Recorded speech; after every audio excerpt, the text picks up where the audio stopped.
Welcome to Jaguar Bootcamp, Generating Reports. The information in this presentation is the property of Innovative Timing Systems. All of this information is confidential and may not be disclosed to anyone outside of Innovative Timing Systems or your own company without written authorization from the President of Innovative Timing Systems. This presentation is only provided to customers who are under a current support agreement that is not expired. You've just timed a big race of maybe 500 to 1,000 people. The race director is standing by waiting for their data and their results. So now it's time to generate reports in the Jaguar system. To do that, we'll simply go to our Reports menu option at the top of the screen. Click on that to drop down the menu list. First thing you want to take a look at is this option that says Database Analytic Reports. It's good practice before you hand the race director their final results to just check and see if perhaps any of the data is not correct. What do we mean by not correct? Well, a good example could be you might have a missing gender field on somebody. So if you're generating an age group report by gender and you're missing a gender entry for a particular person, they may not show up on the report. So the analytics lets you determine that and get that problem corrected prior to generating any kind of final reports. You can do the same thing by looking for invalid ages or missing ages. Missing or invalid divisions, that's very important if you think about it. If you're doing a 5 and 10K age group report and that participant doesn't have a division entry, it means they're not going to show up. So we may want to get that corrected before we generate a report. You can also do things like look for invalid 5, 10K half, and full marathon times. Jaguar will look at the results for the event. It'll take that data and analyze it and compare it to similar events from all over the world, and it'll look to see if there are any anomalies, meaning perhaps somebody ran far too quickly and set a world record, despite the fact there are 52 perhaps and a male. So it's going to look at the times and it's going to say, is it possible that this person could have run this fast? And it's going to flag those. Where that is really important is if you're doing something like a 5K, 10K race, and let's say that somebody signed up for the 10K, they weren't feeling good that morning, so they changed their mind and ran the 5K without telling you. Well, they were feeling good enough that they ran the race, the 5K, in about 25 minutes. If you think about that, because they actually registered for the 10K, they're going to, in fact, have won the 10K race. And you're probably not going to notice it because you have people coming across the finish line wearing bibs. It could be in either race. So it's entirely possible you could have the wrong winner for your 10K event. So we always recommend that you run the invalid 5K, 10K, half, and marathon report because it will look for those kinds of situations. Will it find all of them? Unfortunately, no. There's just some things that can't be figured out even through the most advanced AI. That means artificial intelligence in our software. So it's always great for you as a timer to take a look at any information and verify that it looks reasonable before you hand it to the race director or race organizer. But again, the analytics will help you come a long way towards finding any potential problems. Now, what kind of reports could we generate? Well, we can do missing start times. Essentially, that'll look for anybody that has a finish time but not a corresponding start time. That means maybe we missed the read at the start of the race. Missing finish times. Perhaps they have a start but no finish. If you run this report and you say, wow, we have 100 people with a missing finish time, don't automatically assume that Jaguar didn't read the chip. Let me give you an example. If you had a race with, say, 2,000 people in it, it's not unusual for the dropout rate on a race to be 2 to 3%, particularly if it's a cold, really cold morning or a really hot day. Runners may start out and realize they're just not up for it, and they'll quit the race. They don't oftentimes come back and let us know they've stopped. So it's not unusual to have missing finish times. It may mean they just simply did not finish the race. There's a random finisher report. If you want to hand out prizes, for example, to 10 people who are chosen at random, it will look for 10 people who have a finish time, they have to finish, and it will automatically and randomly select 10 individuals to win a special award or any kind of a raffle maybe that you're doing. If you've been blocking chips during the race, you can look at those, and you could also look at all your database entries. In other words, everybody that's in the database, you could list that, print that out if you wanted to. Now, below that, we have a number of reports that are more typically used on race day. So, for example, division reports. If you wanted to look at everybody that finished by division, or maybe the top 10 by division, you could generate that report. You could do age rankings by division. You can even do cross-country events. So if you're doing high school or collegiate events, you'll see here that we have cross-country reports.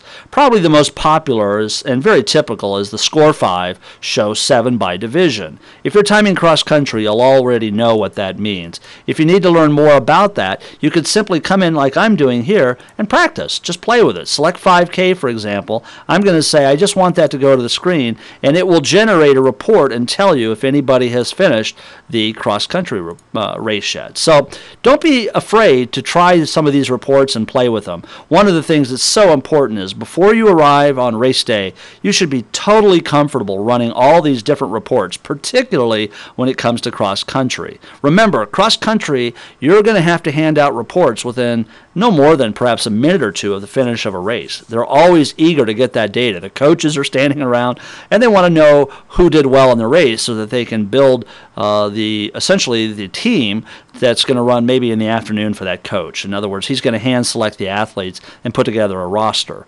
All right, so we've got cross-country, we've got divisional reports, we have triathlon reports.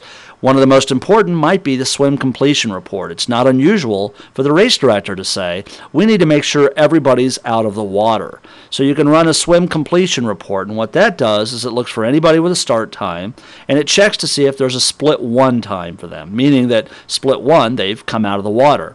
Now, if you're going to use this kind of report, it's absolutely critical that you have somebody sitting at that split point and typing in any missed reads. Think about the ramifications of not doing that. Perhaps we missed the chip read, or the chip came off that individual in the water, and that can happen. And essentially, we're going to generate a report that says this person did not finish the swim. They're going to look out at the water, there's nobody out there, and they're going to assume the worst case, which is this person drowned. In fact, they're in transition, getting ready to get on the bike and go ride. The problem was, if you're going to run this report, you had to make sure that you had all of the chips or chip times in the database, meaning that you've got to monitor, and you should be anyway, on a swim, out on a triathlon. It's always best practice to have 1 or 2 people at that timing point, making sure that everybody is being accounted for. All right, so now what else do we have? Well, overall finish reports, age groups, overall male, female. One of my favorites, and I use it all the time, is the top 20. The race director will walk over typically about 10 to 15 minutes after the winner comes in and say, hey, could you give me an idea of who's in maybe in the top 20, male, female, what particular race? So if I want to generate that report, you'll see here it brings up on screen our report options menu, which allows us to decide what we're going to include and how we're going to print it. In this case, I've selected by default all divisions, so I'm going to print it for the 5 and 10K. If I wanted to just do the 10K, I would uncheck this box and I would just get those individuals. In my case, I'm going to say I want everybody. Now, I can also print this to the printer if I'd like to, and when I click that box, I have a number of options now available to me. I can include page numbers, titles if I want to on the pages, the date and time. I can print in landscape mode. If you're doing a report that has a lot of columns, it's always best to print it in landscape mode. It looks a lot bigger because the fonts can be larger. And in fact, the next box below allows you to auto-scale your fonts. We always check that. In other words, let Jaguar figure out how many pixels there are on your printer going across, how wide it is, in other words, and it will try to auto-fit the report onto that particular page. I can also include splits on my reports, and in fact, if I had any splits loaded right now, in other words, any split times, these would be in white. You'd see the individual split listed in white. I can then say, yes, let's go ahead and include, for example, split 3, because I see that there's some times there. Okay? Gives you the option to control what's listed. Next, we have our sort column. This is so critically important, and let me explain why. If you're doing a gun start race and maybe just reading at the finish line, then you're not going to want to have the report sorted on chip elapsed time, because there isn't a chip elapsed time. There's a gun elapsed time. So we're going to want to change our sort criteria to be based on gun elapse. Now in this case, for this training module, I'm using chip times, so I'll leave it set to chip elapsed. By the way, you could also sort on all these other columns. So if you wanted to do a report and do a ranking of all of the people say, a king of the hill. You wanted to find out who was the fastest king of the hill rider in a cycling event. I could say, I'm going to use split 2, sort on that time, because it's going to tell me who got to the top of the mountain the fastest. So there's a lot of flexibility with this sort column. I'll leave it set to chip elapsed for my example. Now, I can also give it a report title. Jaguar will automatically fill this in based on the previous menu option we selected. I selected I wanted a top 20 report, so it automatically put in a title for me, but I can override that if I want to. Now, I can also print to a text file, so like a Word document. I can print to a CSV file, which is what Excel will load in. So let's say there's a reporter at the race and they say, hey, can you give me a report in Excel format? Sure. I'll check this box, and then what I can do is I can browse or type in the file name for that CSV file. We recommend you browse, not type in a name directly. You can if you're an expert user, but browse is safer because you can browse to the particular folder where you want to save this particular report. And in fact, it might not even be a folder. It might be a thumb drive, a USB flash drive that you've plugged into the side of the laptop that the reporter gave you so that you can simply write it to his flash drive. You can also create an HTML report. So if you want an HTML table essentially created for you of all the results, you could do that, and then you could upload that to your website. All right, so we've selected some basic criteria here. Pretty simple. All I want to do is see it on screen, so I'm not going to go to the printer or the text CSV or HTML. I simply click on Done. It automatically generates the report, and it's incredibly fast, as you saw. And there's our report. I'm using just some sample data, so it won't make a lot of sense. But you can see here it shows us the place, the bib number, the name, chip start, all that additional information. So that was a top 20. What else could I do? Again, I could do any of these. I could do age groups, the males, the top X. Top X means I get to decide how many on the report. So I might say, gee, I want the top 35, and I could use this particular feature to do that. Finally, the last thing in reports is the ability to generate completely custom reports that you can design. Now, most of this information is covered in more advanced classes under the Jaguar Academy. But right now what I want to do is simply show it to you so you get kind of an overview of how it works. Essentially what happens is I can give a title to my columns, and I can have, as you see here, 12 columns on the report that are actually what we call calculated fields, meaning we can do mathematics if we want to.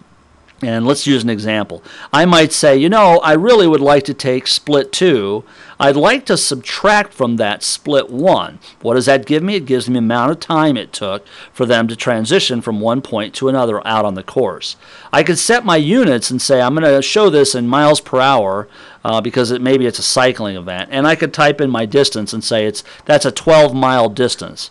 Jaguar will then give us a report showing us what those times were. Now, I wouldn't call this start, obviously, so what would I call it? Well, I might call it King of the Hill, or King of Hill, or I don't know, something like that, that describes what that particular timing section was called. Okay? You get the idea. You can essentially type in a header. The other columns down here, you can set things like, well, I don't want to do a mathematical calculation, but I'd sure like to see the division on the report. Great. I'd also like to maybe see their state that they're from on the report. So essentially up on the top area, I can define my fields that are being used for calculations. Down below, I can add additional columns that aren't math related, in other words, just textual information. I can decide how I'm going to sort that data.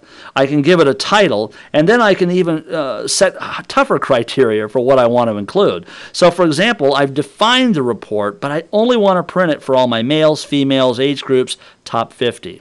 Now there's also some easy buttons over to the right. We call those instant reports. So for example, let's say I just wanted to do a 5K. I could click on the 5K button, and you'll notice that all of my headers have been set up automatically to generate my 5K report. If I wanted 5K, all finishers by division, I could select that option here. Or if I just wanted everybody in the race, I could say all finishers in my 5K. So there's some easy buttons here, or instant report buttons, that make it quick to generate custom reports. Finally, at the bottom of the screen, we have some menu options or icons down here. Clear your settings. If you want to clear everything out and start from scratch, you could do that. If I wanted to view the gun times, I could do that. If you take the advanced courses in the Jaguar Academy, we'll teach you much more about how gun times are used and why you might use them in custom reports. You do have the ability to load previously built reports, and you could save what I've just designed up above out as a report. So in a sense, you can create a library of custom reports. You could load it back in, and then you can just click on Create anytime you want to create that custom report. Okay, so let's do a recap. What have we done here? Well, we've timed a race. It's time to get some information generated and some reports handed out. Typically, what are we going to do? We're going to do a top 20 flash report. Most race directors like to see that right away.